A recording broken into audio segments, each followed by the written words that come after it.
Yeah. But like I say, on this tradition of Glenn Miller, I'm very interested in that because of some of the solos there by Steinmeier, I guess it is, and Yes, Dave Steinmeier. and Nark and Barenbreg, if I pronounce that right. That's correct. I do get a lot of calls in asking who they are. I mean, absolutely, I can't say anything better than phenomenal. Well, some of them I know very well. Vaughn Knott came to me from a very small town in Pennsylvania, Mount Carmel, Pennsylvania. And it's a place that I've been guest conducting for the past 16 years. And the first year that I went there, he was in junior high. And he was with me all the way through senior high, just as my yearly visit as a guest conductor.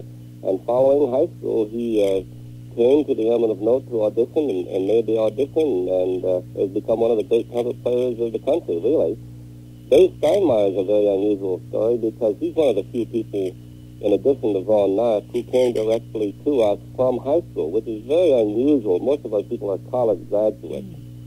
But Dave Steinmeier came here when he was 18 years old as a trombone player and worked his way up to become the leader of the group. Well, I guess that is saying something. That's great. Very unusual.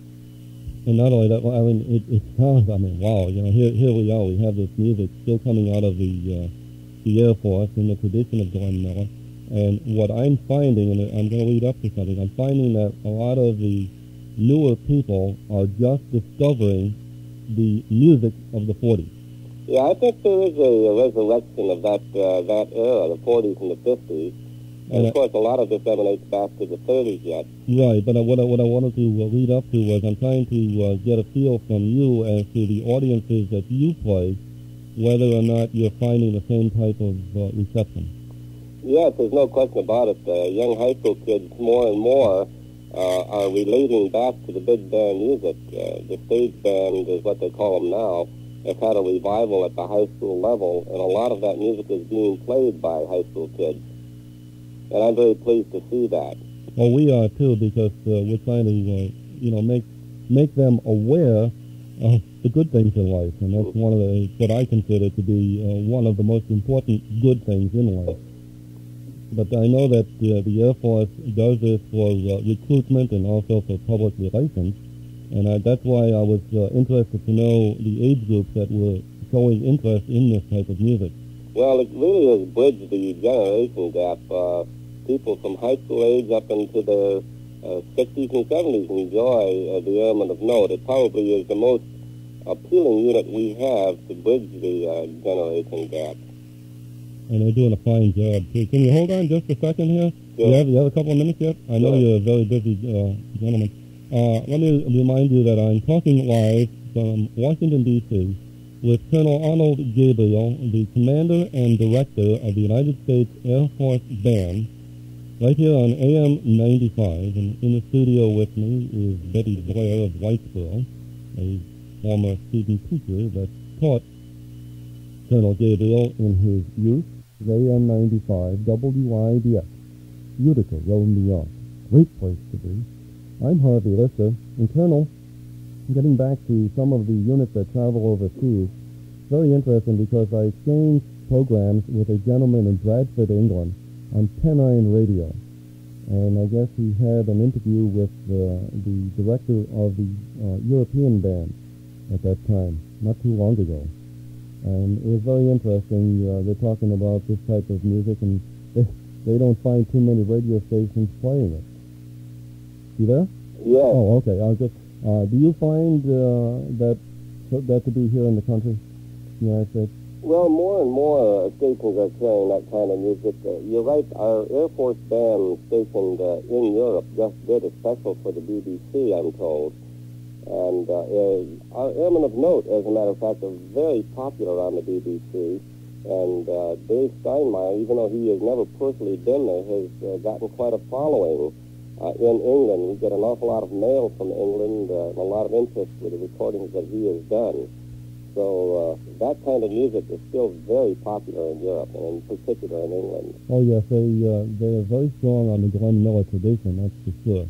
And I know they do everything they can to. In fact, Sid Lawrence over there is still carrying on the tradition of the Glenn Miller. But that takes me back again to that particular album because I'm fascinated by it. Now, that specifies that it's carrying on the tradition of Glenn Miller without really trying to reproduce that particular sound. Is that correct? That's right. We do some of the original pieces that he played. They're not exactly the same arrangements. We tried to update them a little bit. But in addition to that, doing some popular things of today's era in that same kind of setting. Accepted. And the band leaders that I've been speaking to are all attempting to do that because from talking to the musicians, so many of them are sick and tired of playing the Miller sound. And they're trying to express themselves, and they're not being allowed to. The people are not accepting it. And I think that you have bridged that gap. Yeah, that's what we've tried to do. And how do your musicians feel about playing the original sounding of the Millers? Well, they enjoy it. As a matter of fact, that's not the only thing we do. You see, it's just a part of the repertoire. Pretty much the same as our concert band. We try to do a wide cross-section of kinds of music. As an example, we'll do transcriptions of orchestral works that were written 40 or 50 or 60 years ago, and we'll do some contemporary things too. So we try to perform all kinds of music. Well, I think when people try to stay in one particular style, I think that's very inhibiting. That's what I was trying to get at, because it seems that, in other words, all the up-and-coming youngsters want to express themselves. That's true. And they want to have that continuous ability to make those changes in the arrangements or in their own playing so that they can develop their own style. And that's what music is all about as far as I'm concerned. Just like art. I mean, that is art. And that's what an artist tries to accomplish. Well, what you're saying is that it has to live and continue to grow. Exactly. Yeah. Exactly. Betty, is there anything else that you would like to ask Arnold Gabriel? No, I think it's great that you're doing such a variety of things, Dave. Well, I think what we should do with you is to have split headphones so you can listen to the concert on one ear and listen to the big band jazz on the other ear. How's that? That's fine. and then we'll widen the listening audience that way. Right.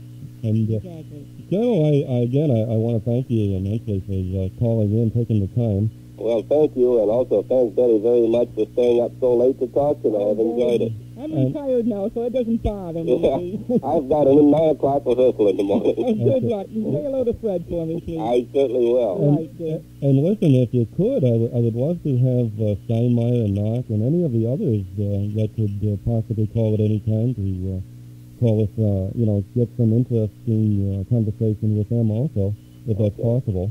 All right, I'll talk to my Puppet Affairs people and see if we can't work that out. And feel free yourself to call anytime. Okay, Harvey. Thanks a million. Thanks for talking to me. Okay, have a good day now. Good night.